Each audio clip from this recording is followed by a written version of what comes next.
On your Monday practices, especially after a tough game, a physical game against Washington State, and the way that their air attack attacks the secondary, how difficult is it for the guys to come back and have that effort in a Monday? I'm not sure how difficult it is, but however difficult it was, we had a great Monday. So whatever we overcame, it was really good. Defense really ran around. The scout offense did a really good job today, and then offensively, kind of operating at a really good clip for a Monday of installation. It's generally a day that's not as clean as you'd like it from an execution standpoint, just by virtue of you're putting in some new stuff. But very pleased with our effort today. Special teams was really good as well, so off to a good start. Alarming were Marcus's fumbles on film versus what you saw in the game. They weren't alarming. They were uncharacteristic mistakes. One of them again was a communication thing that is my fault, and then another one he's just kind of waiting too long to try to make a play / could have had a little bit better protection. So not alarming. Just something we have to improve upon. Your reaction to the first BCS standings coming out and what they look like? A lot of ball left to play, and we play UCLA. Is my reaction. It's great for the media. It's great for fans. It's great for, hey, what if this happens and that happens and this happens and the other guy happens and they played this other team, and I know that we play UCLA. That's all I know. You don't have a statistician going through the numbers telling you exactly we don't. What Rob you need to do Mosley. over the next 5 weeks? Rob Mosley has his abacus and Commodore 64, and he's on it. What was your reaction to Coach Alioti's comments? I think we've moved on sufficiently from that. Did you have to approach him, or was that something that he woke up the next morning and? I think we've covered a lot of ground there. Coach, I know you talked a lot about him the past couple of days, but can you describe what Keenan Lowe does for this team?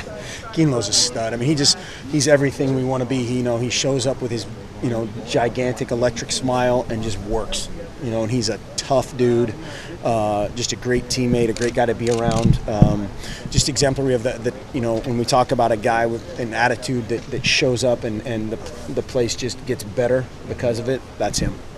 Was it the Cal game that you said was maybe one of his best? He didn't have a catch, but you called it one of his best games? I think that was one of them. Yeah, I think that was the one. I think he may have said if we were going to name an MVP for that game, it probably would have been him.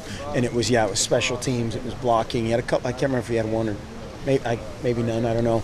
But just a key guy.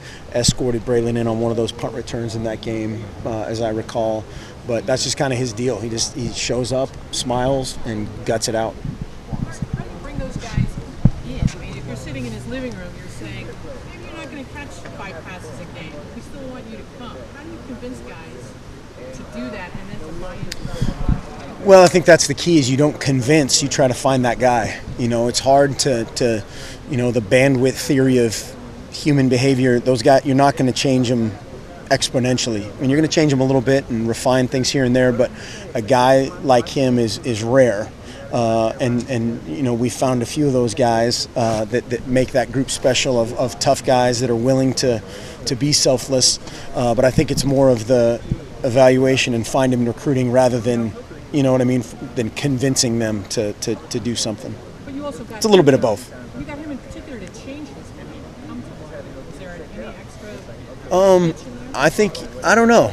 You'd have to ask him. I think he's a guy that is, again, perfect for what we want, a diverse guy that's played a bunch of different positions. I can remember him in high school playing, tailback, receiver, defense, returner, and just how many carries did they have in that, the state championship game or the semifinal game? He had 58 carries or whatever it was, but just a tough guy. Tough dude. He said some of the big guys came up to him after his block that sprung Thomas there and said that was one of the best blocks I've ever seen by a wide receiver, and that's stacked out for you. Yeah, it was sweet. We're gonna talk about that tonight in the team meeting, and it's on there again of just a guy just doing his job full speed, and again his smile lights everybody up. Some scouting report on UCLA. What have you seen so far from them? They're sorry. They are. Man, I'm all over the place. Thank you. Ball's out. Thank you.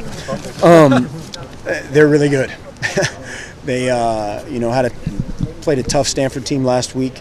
They have about 6 or 7 linebackers, and they're kind of similar to us in sort of a 3-4 hybrid scheme. And I mean, obviously Barr jumps out at you, but they play 7 guys at linebacker that are all virtually interchangeable and outstanding. They run really well. They're athletic. They're coached well. And then their front is really good. Their back end's really good. So it's a huge challenge. It's not a situation where you're sitting there going, okay, here's a chink in the armor, because I don't know if they have one. How similar is Hundley to Marcus? I don't know. I haven't really watched him this year. We haven't had too much crossover at all, film wise. I don't know. Yeah. When you watch the anything about slowing down Hundley in that offense? I haven't watched that side of the ball yet. I'm still on the other side right now. I'll start that tonight. But obviously, Stanford's an outstanding program, and they're gonna give people fits, and I don't know exactly what the key was. when you have your next two opponents play each other, I mean, you're watching UCLA film, do you happen to see a little bit of Stanford and give you some advanced scouting too? Well, a little bit, but it's kind of opposite, because you're looking at UCLA's defense and while watching Stanford's offense, and so it's what I mean. It's you might go tell the defensive staff, hey, I noticed this, or look at that, but you're not really scouting that side as much. But I'm sure it helps on some level. Special teams is a place where it's a direct correlation to something you're going to do and they're going to do. Sort of a free preview.